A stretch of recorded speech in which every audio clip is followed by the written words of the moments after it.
orang tua Nda, artinya mama mengorbankan sebidang tanahnya di belakang rumah 20 juta, bener-bener Nda tuh pengen jadi pramugari. Iya. Dia naik ke lift lantai 11 atau 14 gitu ya. Resepsi bilang ada yang namanya Widianti gitu. Iya ada gitu. Ini ada bapaknya mau ketemu gitu. Itu bajunya kan biasa kan ya, pakai kaos, pakai celana gitu ya. Ya Allah, nganterin sepatu Nda ke situ. Itu perjuangan banget. Nda tentunya kan banyak teman-teman ya. Iya. Ada yang deket banget. Di antara teman-teman pendidikan itu yang sekarang Nda masih paling inget siapa Nda? Mbak Lisa sama Zahra. Dengar bilang Mbak Lisa Zahra itu sampai berkaca-kaca gitu, kenapa? Background keluarga kita sama. Jadi Zahra sama Mbak Lisa itu sama kayak Nda, bukan dari orang kaya gitu.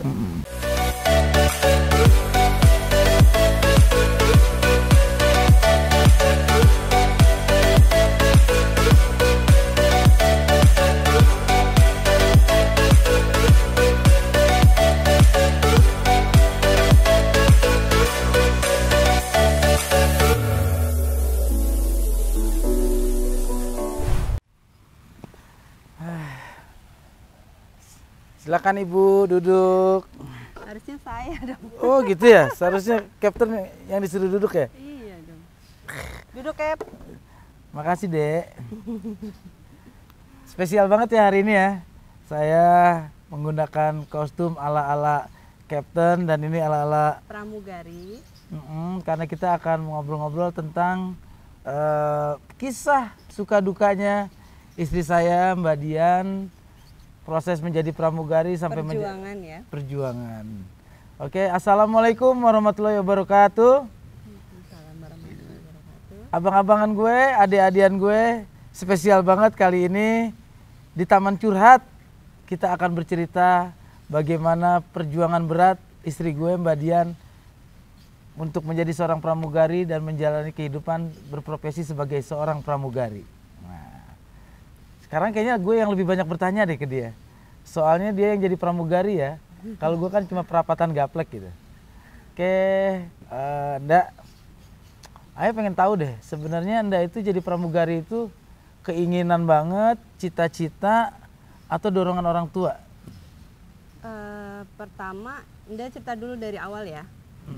Jadi dari awal itu pas kelas 2 SMA, itu ada penyuluhan dari STKD. STKD itu Sekolah Teknologi Kedirgantaraan. Nah, terus di situ Nda kepilih gitu ya. Nda sama temen Nda kan posturnya kan tinggi kan. Terus kepilih. Dek, kamu mau nggak masuk ke pendidikan pramugari gitu kan? Dulu karena Nda tinggal di Pekalongannya juga agak pinggir, jadi Nda nggak kepikiran tuh bakalan jadi pramugari. Pas ada penyuluhan itu, taulah tuh pramugari itu gimana, kerjanya gimana, terus pendidikannya gimana. Akhirnya Nda tertarik tuh, Nda telepon ke orang tua, karena mama bapak masih di Jakarta kan.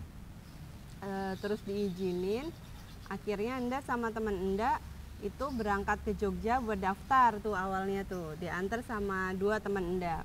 Ke Jogja tuh ya? Ke Jogja. Terus di sana itu kita dites gitu ya. Pertama diukur dulu tingginya berapa, berat badan berapa, terus wawancara juga, terus ada tes tulisnya juga. Itu kalau boleh tahu wawancaranya seputar apa sih Nda? Wawancaranya itu ya belum tentang pramugari sih, itu masih tentang pribadi, terus tentang keinginan kita, niat apa enggaknya bener-bener jadi pramugari gitu. Terus udah selesai ikut wawancara, kita pulang ke Pekalongan, nunggu sekitar 1 mingguan buat pengumuman. Nah udah 1 minggu itu ditelepon, Nda sama temen Nda masuk tuh, Ade kamu memenuhi syarat untuk masuk jadi pendidikan di STKD ini gitu. Udah telepon lah ke orang tua di Jakarta. Terus orang tua agak berat kalau misalkan ngelepas Nda sekolahnya di Jogja. Itu akhirnya dengan berat hati nggak diambil tuh, nggak diambil. Terus tapi orang tua bilang boleh kamu sekolah pramugari tapi yang di Jakarta gitu. Jadi dari kelas 2 SMA itu Nda kursus bahasa Inggris. Kursus bahasa Inggris itu di mana Nda? Emang ada di daerah Nda? Ada. Kan Kursus perasaan bahasa di daerah Nda itu kan, maaf gitu ya, mungkin di tahun-tahun Nda SMA kondisinya seperti apa? Karena sekarang juga kan masih belum banyak perubahan kan? Waktu itu ada tempat kursus bahasa Inggris sama kursus komputer namanya LPcom. Itu yang di bundaran itu loh ya. Itu agak jauh kan dari rumah ke sana? Ya, dari sekolahan ke tempat kursusnya itu deket. Cuma jarak dari tempat kursus ke rumah itu jauh. Dan waktu itu satu-satunya kendaraan dari rumah ke sekolah itu cuma dokar, andong. Jadi abang-abangan gue, adik-adikan gue, dokar itu adalah sejenis delman ya. Itu alat transportasi yang sampai saat ini di Pekalongan Kabupaten itu masih banyak digunakan. Iya. Berarti Nda itu berangkat dari rumah ke sekolah, ke tempat kursus itu harus naik andong gitu? Iya, kalau dari tempat sekolah itu dari tempat sekolah ke tempat kursus Nda jalan kaki. Dari sekolah ke tempat kursus Iya. jalan kaki. Jadi pulang sekolah itu 1:30 jalan kaki ke LPcom. Dari LPcom itu jam 3:30 selesai. Jam 3:30 selesai, Nda ke terminal tuh, terminal kajian karena dokar adanya di situ. Nah kalau misalkan Nda tepat 3:30 itu masih ada ya. Tapi seringnya karena dari tempat kursus ke terminal itu jaraknya agak jauh kan, jadi jalan kaki kan Nda. Itu sering nggak kebagian dokar. Jadi gitu ya abang-abangan gue, adik-adikan gue, tinggal di daerah dengan motivasi ingin menjadi seorang pramugari, sangat berat yang dijalani sama Iya, itu awal. istri gue. Berangkat dari rumah ke sekolah itu naik dokar. Naik dokar. Itu kalau dokar lagi nggak ada, Nda pulang gimana? Jalan kaki. Itu kan hampir sekitar 7-8 kilo ya. 7-8 kilo. Tapi perasaan Nda pada saat itu, orang tua di Jakarta mencari uang, Nda tinggal dengan Mbah. Itu apa sih yang Nda rasain pada saat itu Nda? Karena Anda pengen sukses nantinya. Jadi seberat apapun perjuangannya Anda jalanin. Pernah nggak Nda waktu dari rumah ke tempat kursus itu kehujanan gitu? Kalau dari rumah kan berarti Anda kan pagi ya. Kalau dari rumah kan pagi itu pasti dapat dokar. Kalau misalkan pulang sering kehujanan jalan kaki. Dengan basah-basahan, Iya, basah-basahan. jalan 8 kilo dari terminal ke rumah. Kalau Jadi- dingin atau gitu, Waktu itu pernah nggak ngalamin hal yang paling berat banget? Jadi waktu itu Nda kan dijatah ya uang bulanan. Uang bulanan dijatah, pas akhir bulan itu nipis banget kan. Irit-irit lah. Terus dari sekolah ke tempat kursus kesorean nggak ada dokar. Terus Nda jalan kaki, hujan di tengah perjalanan. Itu sedih banget sih. Tapi Nda ngerasain di situ semangat. Kalau misalkan ada kemauan itu pasti Allah akan kasih jalan gitu. Jadi abang-abangan gue, adik-adikan gue, istri gue ini kan tinggal dengan kakek neneknya, orang tuanya di kampung. Sedangkan itu keinginan jadi pramugari begitu kuat ya. Kenapa harus pramugari sih nggak jadi profesi yang lain itu? Apa jadi model kepikirannya? Atau jadi pemain sinetron waktu itu? Dulu nggak ada sih, karena kan Nda tinggal di kampung ya. Nggak ada kepikiran untuk jadi model apalagi pemain sinetron. Dulu Nda tuh pengennya malah jadi perawat. Nda pengen jadi perawat di rumah sakit di sana di Pekalongan gitu. Cuma karena biaya masuknya itu mahal, jadi ya udah Anda cari yang memang lulus sekolah itu pendidikan sebentar bisa langsung kerja. Oke. Gitu. Gini yang ayah mau tanya, kan berarti jadi pramugari itu nggak lulus dari SMA langsung diterima oleh sebuah maskapai gitu kan? Anda harus berjuang dulu lulus sekolah pramugari. Iya. Itu masuk sekolah pramugari harus di mana dan gimana tuh, Ndak? Iya, dari perjuangan tadi ya, yang kursus bahasa Inggris, terus pulang jalan kaki, sering kehujanan, itu bikin Ndak lebih semangat lagi, lebih semangat, lebih sering berdoa, beribadah. Ndak yakin, karena Ndak yakin nanti pasti Ndak bakalan masuk nih, karena keyakinan Ndak untuk masuk pramugari itu udah besar. Jadi pas lulus SMA itu Ndak langsung, bukan lulus ya, jadi pas ujian, belum ada kelulusan tuh, pas ujian selesai Ndak langsung berangkat ke Jakarta. Di Jakarta kakak ipar Mbak Wike, itu Mbak Wike nyariin di mana ya sekolah pramugari gitu. Waktu itu baru ada Merpati sama Garuda. Itu pun masuk sekolahnya bayar. Itu emang pendidikan untuk jadi pramugari itu emang nggak murah ya. Ya. Bukan berarti ini buat lo, adik-adian gue, abang gue, cewek-cewek yang mau jadi pramugari atau cowok jadi pramugara, untuk proses menjadi pramugari itu seperti tadi gue bilang, nggak bisa kita lulus SMA langsung melamar ke maskapai. Tapi kita dapat sertifikat dulu kalau kita sudah mengikuti pendidikan pramugari. Ada sekolahnya. Waktu itu istri gue cuma ada sekolah pendidikan tuh Merpati dan Garuda. Akhirnya Anda memilih mana tuh, Merpati sama Garuda? Beberapa maskapai sih mungkin ada yang nggak bayar ya, cuma lebih susah lagi masuknya gitu.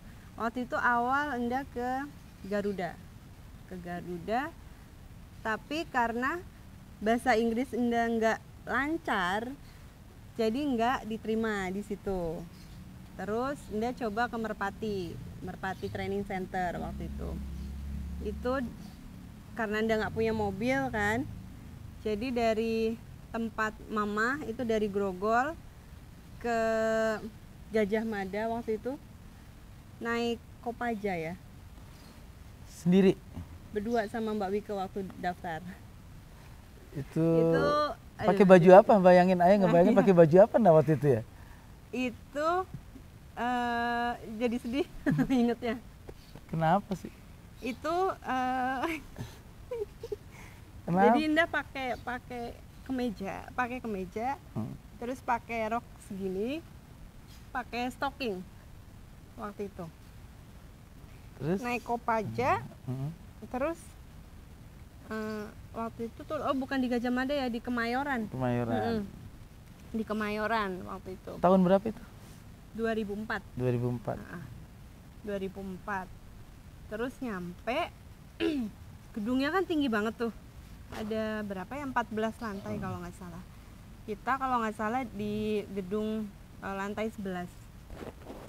Waktu itu diantar ke situ bawa berkas. Biasalah wawancara, ukur tinggi badan, berat badan gitu ya. Terus udah sekitar seminggu kemudian ditelepon kalau Anda memasuki memenuhi syarat, diterima masuk ke situ. Tadinya kirain Anda nggak bayar, langsung masuk aja gitu kan. Ternyata pas masuk dijelasin ini ada biayanya 10 juta gitu. Tahun 2004 10 juta. Terus Ndak yang pertama di pikiran Ndak apa? Waktu itu nyerah. Kayaknya dengan 10 juta ini ya dari mana gitu kan. Mama bapak kan cuma buka tempat makan doang gitu. Terus jadi abang-abangan gue, ada-adian gue, mertua gue itu buka warung kecil di daerah Kapling Pori di Jakarta Barat. Itu yang hasilnya juga nggak seperti orang buka rumah makan besar. Harus untuk memenuhi pendidikan dan kebutuhan di kampung, di sini. Pada saat itu tabungan 10 juta nggak ada ya. Begitu dibilang 10 juta. Itu Nda simpen dulu tuh, nggak ngomong mama bapak waktu itu. Disimpan, cuma ngomong sama Mbak Wike kan. Terus katanya, ya udah kita rembukin aja gimana gitu. Terus akhirnya ngomong, mama bapak bilang, mama ada kebun di rumah katanya gitu. Di belakang rumah ada kebun, kita jual aja dulu gitu. Akhirnya ya udah kita Nda sepakat, ya udah nanti kalau misalkan Nda yakin nih Nda bakalan masuk nih gitu kan. Ya udah mama, nanti Nda ganti, beneran Nda ganti uangnya gitu. Akhirnya mama pulang jual kebun 20 juta tuh waktu itu. 10 juta masuk ke biaya training, yang 10 juta tuh buat ya operasional setiap hari gitu. Terus akhirnya masuk sekitar 6 bulan, 6 atau 3 bulan pendidikan gitu. Itu juga nggak mudah juga. Jadi perjalanan dari Grogol ke Kemayoran itu cuma bisa taksi, waktu itu mahal lah ya pasti ya, pakai Kopaja sampai Pasar Baru ya. Dari Pasar Baru Nda naik bajai ke Kemayoran. Nah itu bayangin, dari rumah tuh Nda pakai sendal jepit, pakai baju atasan putih sama rok segini, stocking belum Nda pakai waktu itu, malu kan di bis naik Kopaja pakai stocking. Akhirnya sendal jepit Nda masukin ke tas, stocking masukin tas, pakai sendal jepit. Ya udah Nda jalan tuh tiap hari. Waktu Nda ngejalanin itu, Nda yang di batin Nda kayak apa Nda? Di batin Nda ya ada rasa sedih, cuma maksudnya lebih besar ke semangatnya. Nda yakin, pokoknya Nda yakin setelah ini Nda bisa ngebales pengorbanan orang tua gitu ya. Oke, balik lagi ke cerita yang tadi. Orang tua Nda, artinya mama, mengorbankan sebidang tanahnya di belakang rumah 20 juta. Bener-bener Nda tuh pengen jadi pramugari. Iya. Ucapan mama apa sih Nda waktu memberikan uang ke Nda itu? Katanya mama nabung, ngumpulin harta juga buat anak-anak gitu. Ini juga buat kamu katanya gitu. Nda kan sempat bilang, nanti kalau misalkan dia nggak lulus gimana gitu. Ya udah nanti pasti rezeki ada di tempat lain katanya gitu. Kalau pulang kan Nda lihat bahwa kebun yang di belakang rumah itu berarti udah punya orang gitu. Iya. Itu demi Nda untuk jadi pramugari. Iya. Suka ngelihat kebun itu gimana tuh Nda? Ya sedih sih, sedih. Cuma waktu itu karena yang beli itu kan orang ada ya. Waktu Nda udah punya tabungan mau Nda beli lagi, ya emang nggak boleh, emang nggak dijual gitu. Tapi waktu Nda ngejalanin pendidikan di Merpati itu, jadi kita ada sekitar 14 anak kalau nggak salah. Itu tuh udah jadi satu keluarga. Dan memang nggak cuma Nda yang ngerasain susah gitu ya. Ada juga teman-teman lain yang dari Papua, sempat ada dari Papua, dari Bangka Belitung juga. Jadi di situ Nda ada semangat, bukan Nda doang yang emang berjuang pengen jadi pramugari gitu. Semuanya juga ngerasain susahnya, memang berjuang dari bawah gitu. Terus pas Nda udah menjalani pendidikan, kan setiap hari pulang tuh ya. Ini gue pengen ngasih tahu ke lu ya, adik-adian gue, abang-abangan gue, bahwa istri gue itu selama pendidikan itu tinggal di warung mertua. Jadi warung mertua itu gambarannya bukan warung yang bangunan permanen ya. Itu semi permanen, bawahnya tembok, atasnya masih kayu.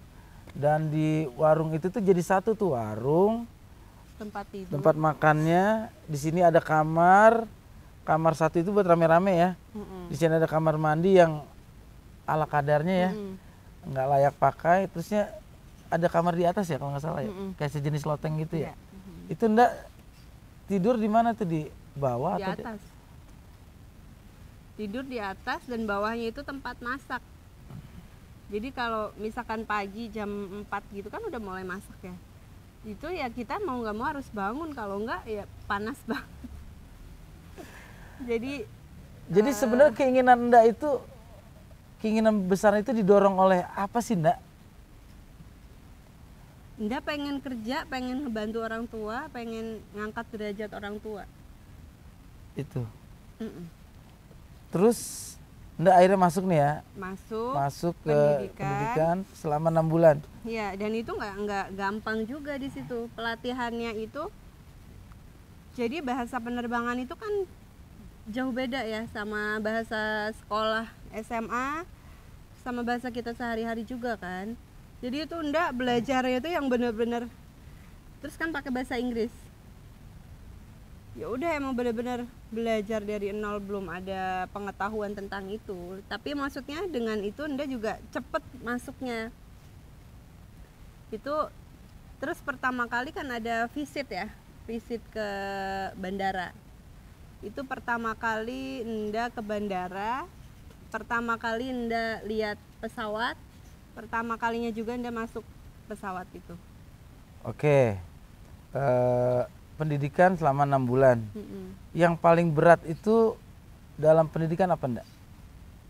Yang paling berat itu waktu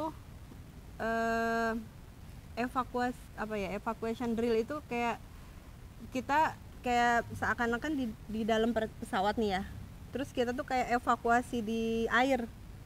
Sedangkan dulu kan emang dia kan juga sama sekali nggak bisa berenang kan, cuma mesti semuanya pakai pelampung. Cuma di situ tuh kayak kita ngebayangin bener-bener pesawat itu crash, terus kita sebagai pramugari harus nenangin penumpang, terus kita terjun ke air. Itu yang ndak bener-bener nggak ada bayangan sama sekali ke situ.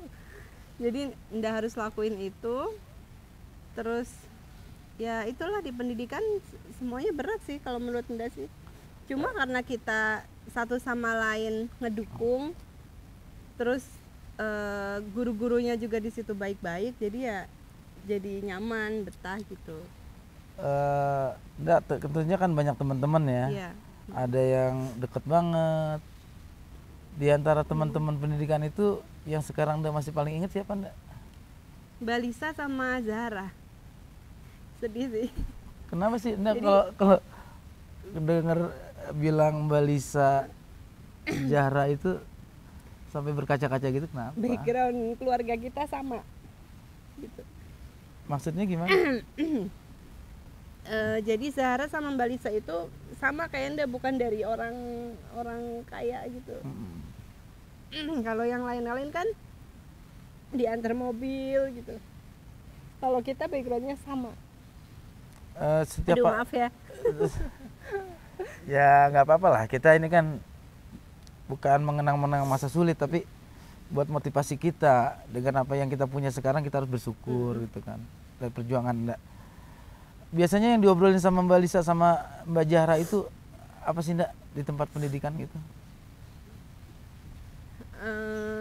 Orang tua, keluarga ya, sama-sama nggak punya uang, terus ya kita punya mimpi sama gitu, buat ngangkat derajat orang tua. Terus waktu Nda yang namanya jadi pendidikan ya, biasanya kumpul sama teman gitu, kan ada kalanya juga pengen kemana, pengen jajan apa, pengen makan apa, itu Nda nahan atau gimana tuh Nda? Nggak ada. Tapi kalau misalkan kumpul sama temen ya, ada teman-teman kita yang memang dari background ekonominya ada gitu ya, mereka yang traktir. Jadi kita misalkan makan di bukan kafe lah ya, pinggir jalan, tapi yang memang di Kemayoran kan memang kan banyak. Jadi ya mereka traktir, kita bertiga nggak bayar gitu, sering kayak gitu. Cuma sampai sekarang ya kita jadi saudara, memang masih sering komunikasi gitu. Masih kebayang nggak sih Nda muka-muka temen Nda pada saat pendidikan, Nda jajan mereka ngebayarin Nda gitu? Masih Dan lah, masih terasa nggak sih perasaan Nda waktu masih ditraktir sama temen? Masih. Makanya sekarang Anda tuh ngerasa kalau misalkan ada teman yang lagi butuh gitu ya, Anda kayak flashback gitu. Ya Allah, dulu gue tuh di posisi itu gitu. Nah, dari pendidikan itu kan terus Anda nggak langsung keluar terus jadi pramugari tuh ya. Nah ini dia nih, buat info buat lu abang-abangan gue, adik-adikan gue, bahwa lembaga pendidikan jadi pramugari itu kita hanya mendapatkan sertifikat bahwa kita sudah selesai mengikuti kepelatihan pendidikan. Ya, waktu itu. Tapi setelah itu belum langsung diterima, tetap masih berjuang untuk menjadi pramugari di sebuah maskapai. Perjuangannya berat juga nggak, Ndak? Berat. Waktu itu jadi merpati itu masih ada. Merpati. Masih ada maskapai ya? Ya, maskapainya masih ada. Kita pendidikan, kita lulus kolab. Jadi yang memang sebelumnya itu dari pendidikan itu langsung masuk ke merpati, itu pas waktu tahunnya Anda itu kolaps. Jadi kita semuanya diarahin ke maskapai lain. Kalau kayak Mbak Lisa itu memang kan sudah langsung kontrak di Sriwijaya. Terus Ayu, Rina, pokoknya beberapa teman Anda masuk Sriwijaya. Nah, waktu Anda di Sriwijaya itu nggak masuk karena Anda ada bekas kena knalpot di kaki. Jadi berbekas banget. Itu juga pengaruh Ndak? Pengaruh. Dengan jadi, cuma bekas knalpot gitu, bisa nggak lolos sebuah maskapai gitu? Iya, karena kan gede ya, lebar gitu kan. Kamu sebenarnya sih masuk, cuma kalau misalkan kamu bisa ilangin bekas itu dengan operasi waktu itu, kamu bisa diterima katanya gitu. Ya sedangkan dari mana juga uang buat operasi itu kan. Terus akhirnya Nda ya udah nggak apa-apa, dia nggak masuk, Nda coba yang lain gitu. Terus waktu Nda lulus pendidikan tapi belum diterima, teman-teman Nda udah yang diterima. Batin Nda kayak apa sih Nda? Sedih, down, tapi dengan dukungan keluarga sih Nda bangkit lagi gitu. Terus waktu itu yang Nda daftar paling jauh itu ada maskapai Trigana Air. Di mana? Di Pondok Gede. Di Pondok Gede deket TPI waktu itu ya. Itu Nda dari abis subuh tuh berangkat sama bapak. Naik motor? Dari bapak enggak, naik bis. Jauh banget tuh dari Grogol ke Pondok Gede. Dari barat ke timur? Iya, naik bis, terus ke sana, wawancara. Pasti kan ditunggu tuh seminggu ya. Kalau seminggu nggak ada telepon berarti ya udah nggak diterima gitu. Nggak diterima waktu itu. Bapak sama mama gimana Ndak? Waktu Bapak Ndak sama mama itu dua maskapai tidak menerima Ndak? Nggak pernah ngeliatin sedih di depan Ndak. Ya udah semangat kan, emang itu kan maunya kamu, jadi kamu harus semangat gitu. Bapak sama mama mau bantu, mau dukung gitu perjuangan kamu gitu. Terus udah di Sleepy waktu itu ada namanya apa ya, pesawat charter. Itu nggak masuk juga. Akhirnya Nda daftar di Lion Air. Di Lion Air itu sempat down juga sih, karena yang daftar itu ya Chinese ada, terus yang mukanya blasteran juga ada. Pokoknya yang bajunya juga modern gitu. Sedangkan dia cuma pakai rok andalan tuh, rok hitam sama baju kemeja warna biru garis-garis tuh, itu juga dipinjemin sama Mbak Wike tuh waktu itu. Cuma pakai itu sama baju kemeja putih, itu buat ganti-ganti aja. Dengan tekad kuat Nda daftar di situ, udah melewati semua wawancara, semua tes gitu. Sampai pada saat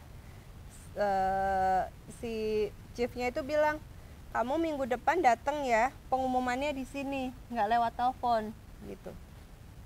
Nda inget banget itu tanggal Senin itu tanggal 14 September. Wah, hari ulang tahun Nda tuh. Hari ulang tahun.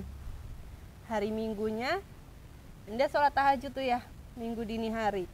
Sholat tahajud, Nda niatin puasa hari lahir. Udah pagi Nda ke sana naik bis biasa kayak biasa. Terus setiap nyampe tuh Nda pasti ke toilet karena Nda cepol dulu, Nda rapi-rapihin dulu, Nda pakai sepatu juga. Terus udah, nah waktu itu karena biasa Nda pakai sendal jepit ya, jadi Nda lupa nggak bawa sepatu nggak bawa sepatu hak tinggi gitu. Akhirnya Nda telepon ke rumah, Pak, maaf sepatu Dian ketinggalan gitu. Terus oh ya udah Bapak anterin gitu. Dia naik ke lift lantai 11 atau 14 gitu ya. Resepsi bilang ada yang namanya Widianti gitu. Iya ada gitu. Ini ada bapaknya mau ketemu gitu. Itu bajunya kan biasa kan ya, pakai kaos, pakai celana gitu ya. Ya Allah, nganterin sepatu Nda ke situ. Itu perjuangan banget. Akhirnya udah Nda ganti sepatu, Nda ganti. Tapi waktu Bapak nganterin itu Nda nggak ada rasa sama sekali malu gitu ya. Bapak ngapain ke sini? Nda nggak ada yang kayak gitu. Nda ya udah terima aja Pak, makasih ya gitu, karena udah mau masuk kan Nda kan. Ya udah Bapak tungguin apa pulang katanya gitu. Bapak pulang aja soalnya masih lama gitu. Ya udah, akhirnya Nda nunggu kan di ruangan, nunggu panggilan Widianti gitu. Ya udah Nda masuk. Di situ Nda deg-degan kan, udah berapa maskapai Nda nggak masuk, itu kayak yang terakhir. Kalau misalkan ini Nda nggak masuk juga, ya udah memang bukan rezeki Nda di sini gitu. Ya udah, di situ dibilang, kamu ulang tahun hari ini gitu. Iya Bu gitu. Waktu itu ada Mbak Eci namanya tuh, Nda ingat Mbak Eci sama nggak tahu yang sebelahnya itu siapa, berdua. Menurut kamu diterima nggak di sini katanya gitu. Saya yakin saya diterima Bu gitu kan. Nda yakin aja tuh. Terus Wit, ini kado ulang tahun buat kamu diterima. Waduh. Seneng banget itu Nda. Pulang dengan hasil Nda diterima di situ, itu mama bapak seneng banget. Tapi diterima juga nggak langsung terbang. Nda pendidikan lagi 3 bulan, training lagi 3 bulan di Menteng. Tapi di situ sebulan dapat uang saku tuh, uang saku 500.000. Uang saku 500.000 itu Nda buat nyicil ke mama. Jadi separohnya itu buat bayar kosan. Nda kosan di Menteng kan, karena kan harus pulang pergi, itu jauh kan. Jadi Ma ini nyicil ya, buat bayar yang kebun. Terus kata Ma, nggak usah, itu buat kamu pegangan aja katanya gitu.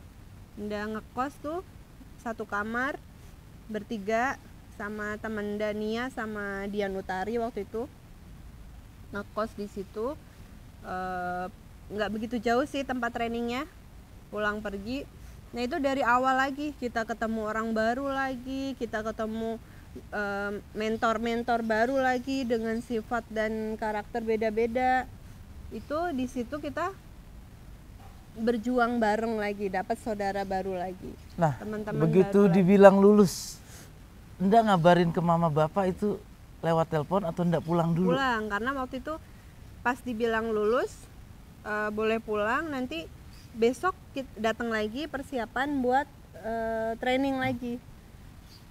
Pas Nda pulang waktu itu kan masih berarti menjelang sore mau maghrib kan. Nda buka puasa dulu, baru mama bapak tanya gimana hasilnya gitu. Nda langsung meluk mama bapak kan, alhamdulillah berkat doa mama bapak dia diterima gitu. Terus mama bapak reaksinya gimana? Ya seneng banget, seneng, mendukung. Ya terus kedepannya gimana gitu, kamu harus kos gitu. Ya udah, tapi kalau karena masih sama-sama di Jakarta jadi dibolehin kos waktu itu. Udah nyampe situ ya udah Anda jalanin pendidikan 3 bulan. Sampai 3 bulan itu kita kan flight training tuh namanya ya. Terbang tapi kita masih Iya, sering lihat tuh. Ya, pakai baju putih, hitam putih. Kayak sales gitu kan. Iya.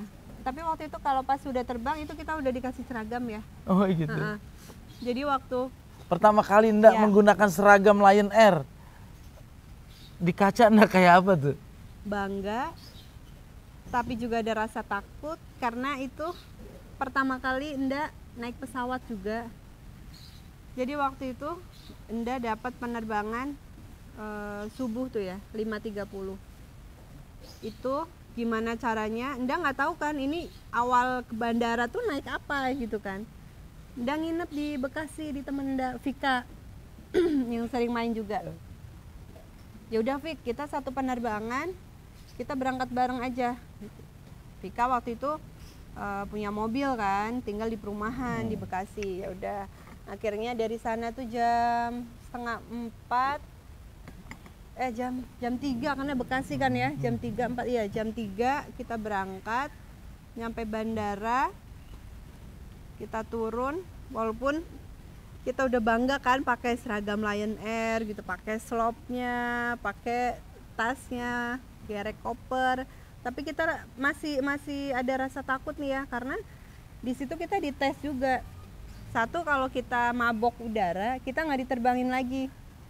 Terus kedua, kalau kita nggak lulus itu kan ada, jadi ada tempat-tempat buat simpen evakuasi atau apa, kita nggak bisa jelasin, itu juga nggak lulus.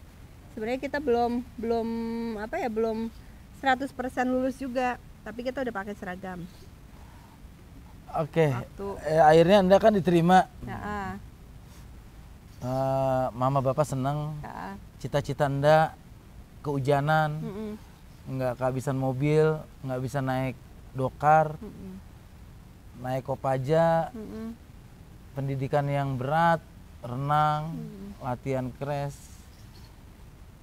Bentar. Akhirnya Anda diterima. Saat Anda pertama kali menerima gaji sebagai pramugari, boleh nggak disebutin berapa dan bagaimana perasaan Anda? Iya. Waktu flight training itu hitungannya berapa landing ya, pas berapa landing waktu itu Chief Mbak Linda tuh waktu itu, Mbak Linda Krones. Itu langsung di situ juga, kamu lulus gitu. Udah, kamu lulus, besok kamu dapat schedule, kamu langsung terbang. Itu karena udah ada license-nya juga, license-nya itu sementara tuh waktu itu. Ya udah, terus udah terbang.